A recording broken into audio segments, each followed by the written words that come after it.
welcome to Study Points. This is Anup Trivedi, and today we are continuing our chapter Real Numbers of Class 10th.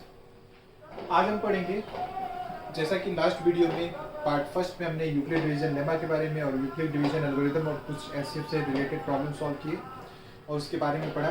जिन लोगों ने नहीं पढ़ा होगा link description में है, उसको जाकर के देख लेंगे आप एक बार. पार्ट फर्स्ट का. पार्ट सेकंड में हम देख रहे हैं application of Euclid division lemma, यानी कि कुछ यूक्लिड डिवीजन लेमा के एप्लीकेशन हम देखेंगे कहाँ पे ये अप्लाई होते हैं. देखिए इस टाइप का एक क्वेश्चन जरूर आता है, और मैंने कहा इस टाइप का एक क्वेश्चन मतलब कि जितने भी क्वेश्चन होंगे लगभग सब में एक ही तरह की स्ट्रेटेजी लगेगी, एक ही तरह की चीज़ होगी, बस आपको पैटर्न एक समझ जाना होगा. ठीक है, तो बिल्कुल ध्यान से इस पैटर्न को समझिए. एक बार मैं आपको बता दूं यूक्लिड डिवीजन लेमा, तो अगर कोई एक नंबर है a, अगर उसको b से डिवाइड करते हैं तो हमें q क्वोशिएंट मिलता है और r रिमाइंडर मिलता है.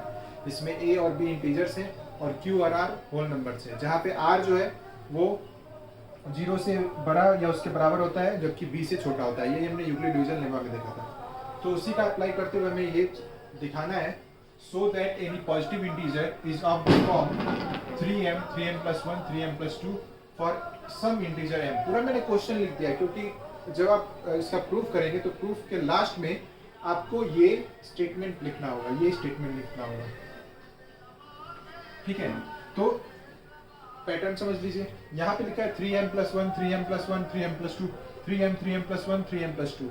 इस m के जगह पे कोई भी इंग्लिश का अल्फाबेट हो सकता है. ठीक है, और लास्ट में लिखेगा for some integer m. Suppose करिए यहाँ पे q देता है तो फॉर सम इंटीजर q लिखेगा. ऑलराइट, अब सब में हमको एक ही चीज करना है. सबसे पहले हम मान लेंगे कि लेट n बी ए पॉजिटिव इंटीजर. ठीक है, n ले सकते हैं, a ले सकते हैं, कुछ भी ले सकते हैं, अलग अलग बुक्स में अलग अलग लिखा हुआ है. तो लेट n बी ए पॉजिटिव इंटीजर, n एक पॉजिटिव इंटीजर ले लेते हैं और उसको हम 3 से डिवाइड करते हैं. n को 3 से डिवाइड करते हैं. चूंकि यहाँ पे 3m लिखा हुआ है तो हमने कहा 3 से डिवाइड करते हैं. अगर यहाँ पे 6m लिखा होता तो हम कहते हैं 6 से डिवाइड करते हैं. अगर यहाँ पे 5m लिखा होता तो कहते हैं 5 से डिवाइड करते हैं. ठीक है, और m मान लेते हैं कि एक क्वोशिएंट है और r जो है रिमाइंडर है. अब 3 के साथ जो लिखा हुआ है अल्फाबेट उसको हम क्वोशिएंट मान लेंगे. जो देखिए m लिखा हुआ है तो हम m को क्वोशिएंट मान लेते हैं और r रिमाइंडर इंक्लूड कर लेते हैं. ठीक है, ये सभी इस तरह के सभी क्वेश्चंस में यही करना होगा, इसीलिए मैं एक बार बता रहा हूँ और सारी चीजें बता रहा हूँ. अब हम सीधे सीधे अब यहाँ से लेकर यहाँ तक हमने यूक्लिड डिवीजन लेमा ही अप्लाई किया, उसके बारे में लिखा. यूक्लिड डिवीजन लेमा अप्लाई करेंगे तो n is equal to 3m plus r होगा. ये होगा ना, n को डिवाइड करेंगे 3 से, क्वोशिएंट m मिलेगा और रिमाइंडर r, जहाँ पे r जो होगा ये r का कंडीशन है. जबकि b के जगह पे 3 है तो r जो होगा वो 3 से छोटा होगा, और r 3 से छोटा होगा और 0 के बराबर और 0 से बड़ा होगा, मतलब r की वैल्यू 0, 1, 2 होगी. ठीक है, इस तरह से r की वैल्यू भी लिखेंगे. r जो है वो 3 से छोटा होगा मतलब 2 तक होगा, और r जो है 0 के बराबर और 0 से बड़ा होगा मतलब 0 और 1, 2 होगा. तो 0 r की वैल्यू 0, 1, 2. अब कुछ नहीं करना है, एक बार r की वैल्यू 0 रखिए तो n बराबर 3m होगा. एक बार r की वैल्यू 1 रखिए इसमें तो 3m प्लस 1 होगा. एक बार r की वैल्यू 2 रखिए तो 3m प्लस 2 होगा. ठीक है, उसके बाद लास्ट में आपको स्टेटमेंट ही लिख देना है. जो स्टेटमेंट क्वेश्चन में दिया रहेगा वही स्टेटमेंट लिख देना है. कहाँ से लिखेंगे तो लिखेंगे 10 for any positive integer. For यहाँ से एनी से लिखना है आपको, एनी से लेकर के और m तक लिख देना है. बस यही स्टेटमेंट लिख देना है और कुछ इसमें नहीं समझना होता है. हमारा यूक्लिड डिवीजन एल्गोरिथम ऐसे ही अप्लाई होता है. ठीक है, एप्लीकेशन ऐसे ही होता है. बस हमें दिखाना होता है कि किसी भी इंटीजर के लिए, इंटीजर m के लिए, पॉजिटिव इंटीजर के लिए जब हम डिवाइड करते हैं तो उसका रिमाइंडर जो है वो उसके डिवाइजर से छोटा होता है, वेरी नहीं करता है. ओके,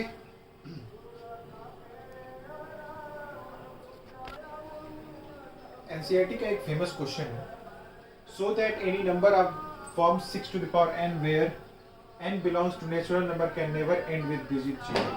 ऐसे 6 की जगह पे कोई भी नंबर दे सकता है, 4 दे सकता है, 8 दे सकता है, 12 दे सकता है. ठीक है, तो सबका पैटर्न जो होगा ऐसे क्वेश्चंस का सॉल्व करने का, जैसे मैं कह रहा हूँ कि एक ही पैटर्न पे सारे क्वेश्चन सॉल्व होते हैं, सबका ऐसे ही चेक करते हैं. तो यहाँ पे हम देखेंगे तो इसको कैसे प्रूव करेंगे. बताना है कि 6 टू द पावर n जो है वो उसका, अगर n जो है कोई नेचुरल नंबर है, उसका पावर नेचुरल नंबर है, तो वो कभी उसका फैक्टर जो है वो 0 डिजिट से एंड नहीं होता है. प्रूफ करेंगे तो हम कहेंगे कि अगर 6 to the power n end with 0 होता है, 6 टू द पावर अगर एंड होता है 0 से, यानी कि कोई भी नंबर अगर 0 से एंड होता है तो वो 5 का फैक्टर होता है, आपको पता है। कैसे चेक करते हो 5 का आप डिवीजन रूल कैसे पता करते हो? लास्ट में अगर 0 है तो 5 से डिवाइड होगा ना, मतलब उसका प्राइम फैक्टर 5 होना चाहिए। लेकिन यहाँ पे अगर हम 6 का प्राइम फैक्टर निकालें तो 6 2 3 या 6 होता है। 2 के प्राइम फैक्टर्स, दो प्राइम फैक्टर्स आ रहे हैं 2 और 3, 2 टू पावर n और 3 टू पावर n, ठीक है। 5 कहीं नहीं है, जो कि सिर्फ 6 के प्राइम फैक्टर्स हैं। तो यहाँ पे फंडामेंटल थ्योरम ऑफ अर्थमेटिक कहता है, फंडामेंटल थ्योरम ऑफ अर्थमेटिक देखिए यहाँ पे आगे, इसको भी थोड़ा सा हम बता देंगे कि किसी भी नंबर का प्राइम फैक्टराइजेशन यूनिक होता है। अगर आपसे पूछा जाए कि what is fundamental theorem of arithmetic, तो आप कहेंगे according to fundamental theorem of arithmetic the prime factorisation of any number is unique, ठीक है। उसको छोड़कर कोई दूसरा प्राइम फैक्टराइजेशन उसका नहीं हो सकता। यानी कि 5 जो है वो 6 टू द पावर n का फैक्टर नहीं है, इसीलिए अतः 6 टू द पावर n जो होगा वो कभी भी उसका डिजिट लास्ट वाला 0 से एंड नहीं करेगा, ठीक है। तो मैंने जैसा कहा कि पैटर्न सेम रहेगा, यहाँ पे आपको 4 टू द पावर n लिखा जाएगा तो 2 इंटू 2 लिख देंगे, बाकी सब वही बताएंगे। तो एक बार आप वीडियो पॉज करके स्क्रीनशॉट ले सकते हैं, ठीक है। और ऐसे रिलेटेड क्वेश्चन एक तो जरूर सॉल्व कर लीजिएगा, ये एग्जामिनेशन में जरूर पूछ देता है। तो देखते हैं एक और फेमस क्वेश्चन जिसमें कहता है कि so that the given number is a composite number. इस तरह से एक फिगर आपको दे देगा मल्टीप्लाई करके, जिसमें लास्ट में प्लस प्लस दिया, देखिए इधर सब मल्टीप्लिकेशन में है और इधर लास्ट में प्लस है। ध्यान दीजिएगा जो प्लस में है वो नंबर इस मल्टीप्लिकेशन प्रोडक्ट में जरूर एक जगह कहीं देगा। तो आपको कुछ नहीं करना है, वो नंबर सीधे सीधे आपको कॉमन ले लेना है। कॉमन लेंगे तो बाकी सभी प्रोडक्ट्स में आएंगे, 5 यहाँ से हट जाएगा और इस 5 की जगह पे +1 आ जाएगा, ठीक है। जब हम कॉमन लेंगे तो इसमें से 5 हट जाएगा और 5 की जगह पे +1 आ जाएगा, ठीक है। जैसे मान लीजिए x + 2 होता है, 2x² होता है, ठीक है। अगर आप यहाँ से x कॉमन लेते हो, x कॉमन लेते हो इसमें से, तो यहाँ पे x की जगह पे 1 हो जाता है, ठीक है, और यहाँ पे 2x होता है।